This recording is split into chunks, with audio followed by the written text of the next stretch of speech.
Hi. This is Judy coming to you again.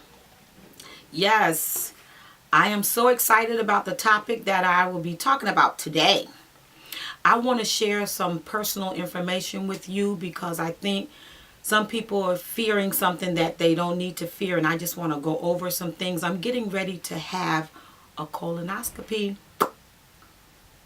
Like, this is only my second one. It's not funny, but I talk to so many people that are so scared to do a colonoscopy, and I'm getting ready to have one done this month in like 2 weeks.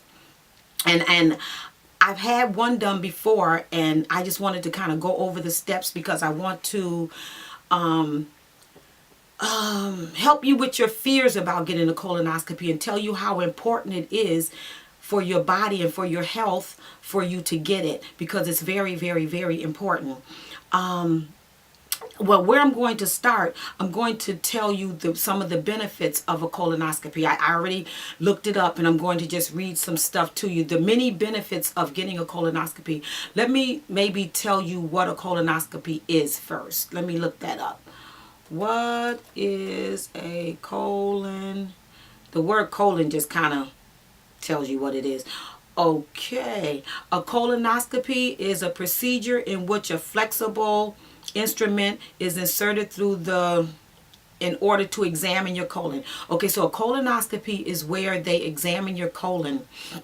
And why are they examining your colon? Like, why is that important? And I'm going to tell you some of the reasons why you really should have it done. And I think it's at a certain age. Let me see. At what age do you have to get a colonoscopy? What age should you get a colonoscopy? Because I don't think they do this on 50. Okay, so I'm talking to all the 50 and over year olds. Does that make sense? 50 and over. Yeah, year olds. And if you're not 50, I'm sure your parent or your grandmother or somebody you know is over 50. Check with them and make sure they had a colonoscopy. The age at which you should get a colonoscopy is sometimes known as your colonoscopy year. Adults who are at average risk for colon cancer should have a colonoscopy at the age of 50. And every 10 years thereafter, if the colonoscopy is clear. I don't think it's been 10 years since I had one. I need to check. But age 50 is not the magic number for all people. So that's just an average. 50 is just an average age. Okay, it's not a magical number for everybody. But because I'll be 60, I guess it may have been 10 years ago. It just didn't seem like it. Okay, so I'm going to tell you, go a little bit more into the colonoscopy, some of the benefits of it. So a colonoscopy may not be the first choice of your day. You may not want to do it, like, oh, I don't feel like doing that. I don't want to do it. But have you ever considered how useful a colonoscopy can be in diagnosing disorders and conditions? By emptying your bowels, because that's exactly what you have to do a week before, and I'm going to take you step by step because I just got my paperwork for mine from the doctor, and I'm going to cover that too because I want to focus on your fears of a colonoscopy, because the preparing for it is worse than the actual testing. Because I remember when I did it last time, I woke up and I was like, so when y'all gonna do it? And he was like, oh, we're already done. And I'm like, wow. So I didn't even know that it was finished. So I just want to focus on your fears so that you can get rid of them and go ahead and have this test done so that you can make sure that everything's okay up there. Okay, so by emptying your bowels and allowing your doctor to view your entire colon, that's what they're doing with the help of a monitor. They're viewing your colon on a monitor. You can have a clear picture. They can have a clear picture of your digestive health. So just look at some of the benefits of having a colonoscopy. I'm going to just go through some of the benefits of having it, because we need to know, because so many people I talk to is so scared to have one. It feels degrading because of what they have to do to you. But then it would be more degrading to me to have a Autopsy. Like, which one do you want? You know, because you can have colon cancer and don't know it because you've never been tested. So you just have to balance out the two. Which one do you really want to have, a colonoscopy or an autopsy? I mean, I'll pick the colonoscopy any day. Okay, so the colonoscopy can help detect colon cancer. How would you know if you have colon cancer if you don't get tested for it? So that's why they do the colonoscopy. That's one of the reasons. 1 in every 20 Americans will develop colon cancer. And a colonoscopy colonoscopies are the most effective means of prevention, diagnosing, and treatment. No other colon cancer screening is as thorough as the colonoscopy. So why wouldn't you want to make sure? Because you rather prevent something than trying to heal it once you get it. Prevention is way better than trying to heal something after you got it. So go ahead, get your colonoscopy, and I'm just going to go through some more of the steps for you. Okay, a colonoscopy can diagnose inflammation of the colon. If your doctor finds inflammation in certain areas of your colon, you can begin receiving treatment immediately, and because that's what the colonoscopy will show them. Polyps can be removed during a colonoscopy. Most colon cancers develops from polyps. Fleshly tumors that begin as benign but have the potential to become cancerous if allowed to grow. So during a colonoscopy, they can remove these polyps, but if you don't have one, then you can't have them removed, and then they start off benign, but then they come back cancerous if you don't have them removed. So you can have them removed during the colonoscopy. I mean, you're just getting 2 for the price of 1. I'm just saying.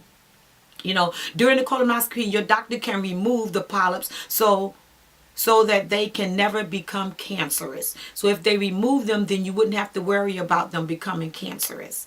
The colonoscopy can detect bleeding lesions. Bleeding lesions can be present in many different areas of the colon. This is why you want to get your colon tested. And the only way they can test it is a colonoscopy. A colonoscopy examines the colon from the rectum all the way to the cecum. So your doctor will be able to see the lesions during the exam. So yes, they have to do it through your rectum, but you are not awake, you are asleep. Once you wake up, you will never even know they were up in there. Because I didn't know. And most people that I know have had it done, you can ask them, well, how was it? They're like, the preparation was way worse than the test itself. You know, I can attest to that because it's true. And so I'm going to tell you some of the things that they sent me to do a week before my exam. My exam is on January, February, March, April the 26th.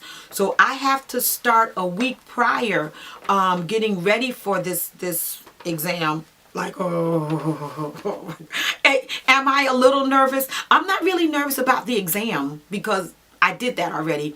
But the preparation is the thing that kind of gets you going, literally. Okay, so this paper says that 1 week prior, this is what I have to do. Do not take aspirin. Do not take aspirin a week before. Also discontinue ibuprofen, Advil, Motrin, and all that other stuff. You can't take any of that a week before.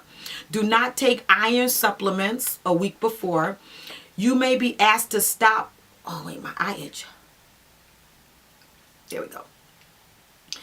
You may be asked to stop some of your other, like your blood thinning medications, agents for a number of days prior to your procedure, because I guess they don't want you to bleed to death. Please check with your office regarding holding this medication. So it depends on certain medications. You may have to stop that before you have a colonoscopy.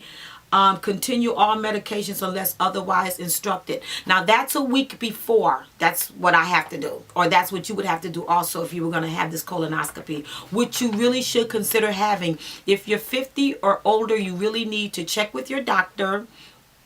if you've never had it, and tell them you need to have this done. But if you have a good doctor, your doctor should know if you're 50 or so that you need it done. And don't be like some people I know. I'm not going to mention any names.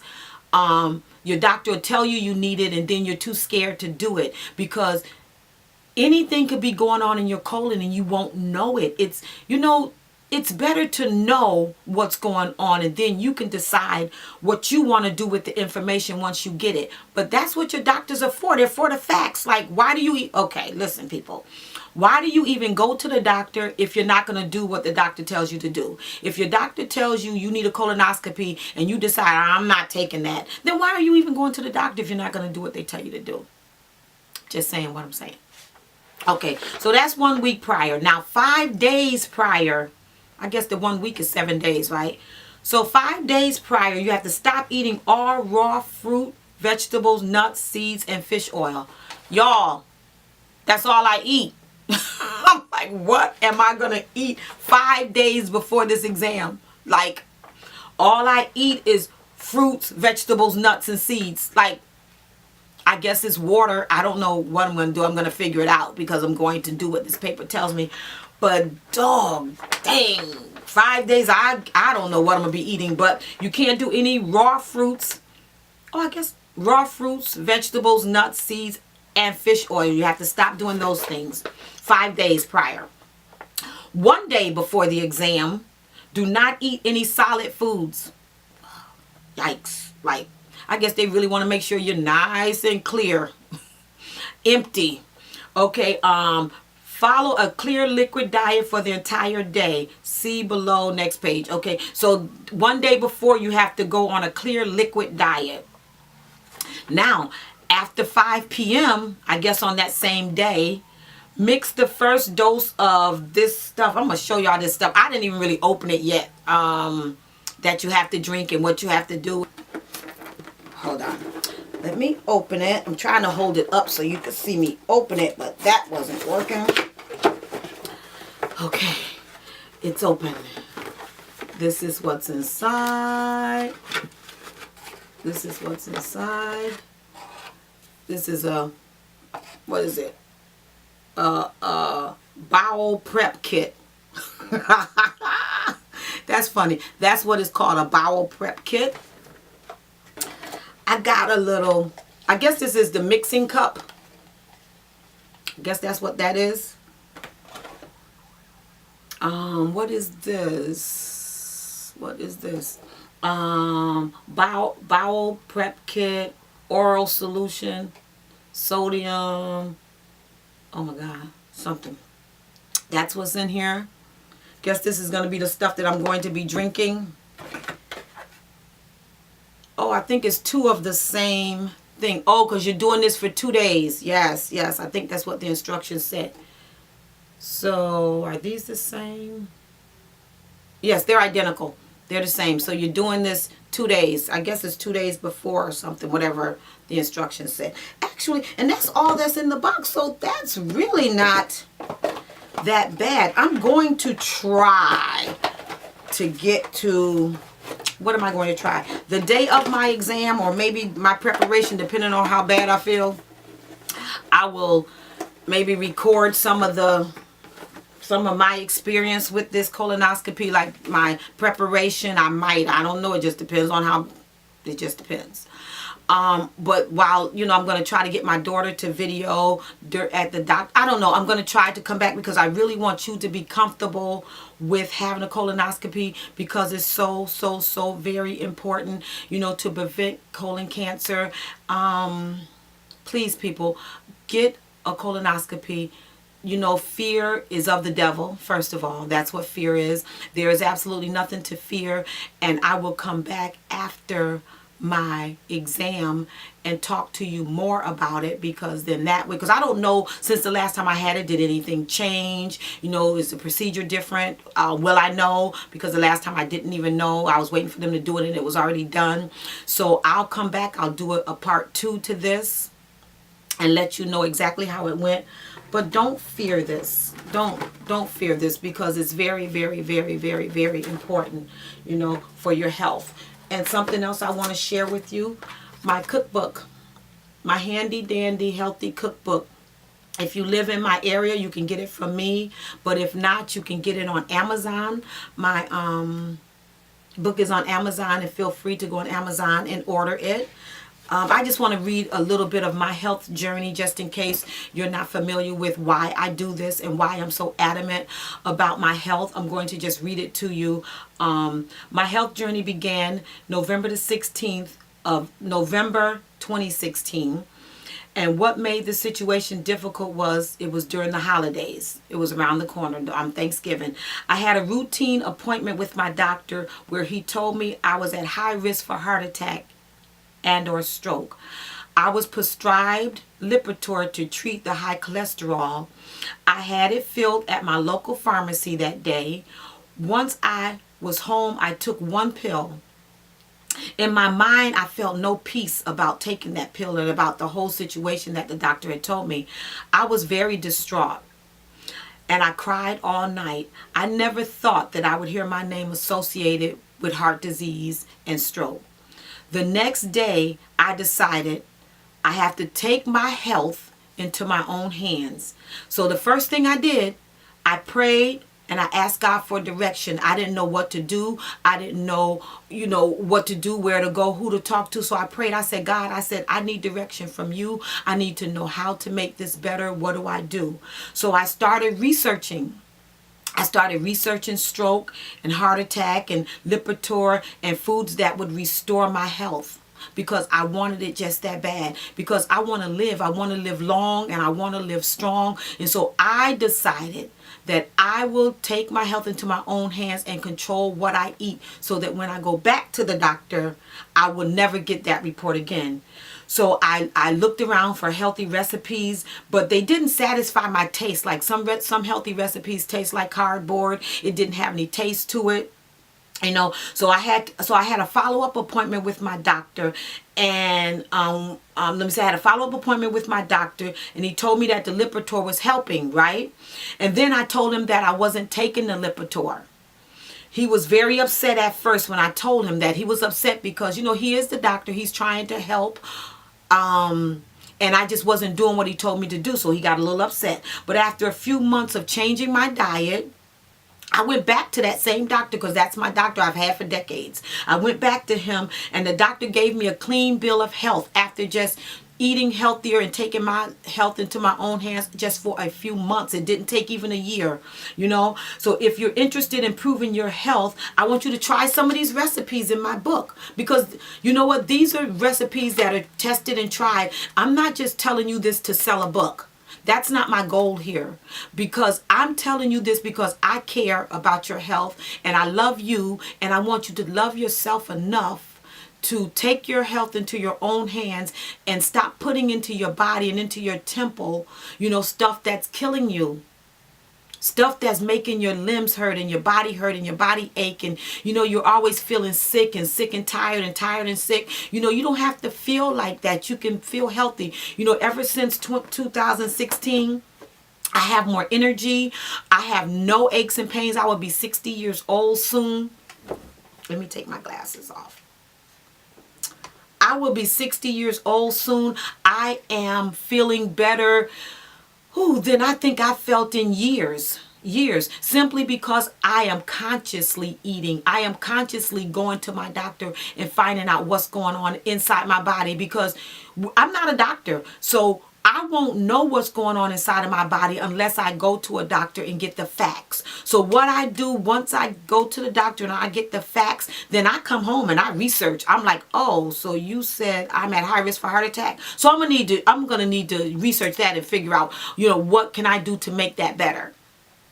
And so that's what I did. That's what you have to do. If your doctor have given you some kind of health news that you don't want, then you do something about it. Take it into your own hands. You have to control your own health, because no one is going to take better care of you than you. So you need to go have this test done. Don't be scared. Do it afraid though. Okay, let's say you're scared. I'm a little nervous about doing it. I I guess I am. I'm a little nervous about doing it and the whole prep thing, because the last time the prep was worse than the test. But I'm going to do it anyway. Do it afraid, so you're scared. Do it afraid. It's for your health. It's for you to make sure that your colon is working the way it should be working. Do it afraid. So what? Sometimes we're afraid of things and we have to do it anyway. If a dog was coming after your child, I don't care how scared you are of dogs. That fear would leave because you're going to get your child, right? You're going to rescue your child. Well, now rescue your health. Rescue your health. Even though you're afraid, do it anyway. Colon cancer is real. So I just wanted to come on and kind of walk you through my little colon exam. I'm going to come back and give you more information on it. But please, take your health into your own hands. I'll see you on my next video. Share this with your family and friends, especially people over 50. Let them know how important it is to have a colonoscopy. And you can kind of go over some of the things I went through or just show them the video. So if you enjoyed this, if this video helped you at all, give me a thumbs up. Remember to share this video with your family and friends. And I'll see you in my next video. Bye-bye. Thank you so much for joining me. Bye-bye.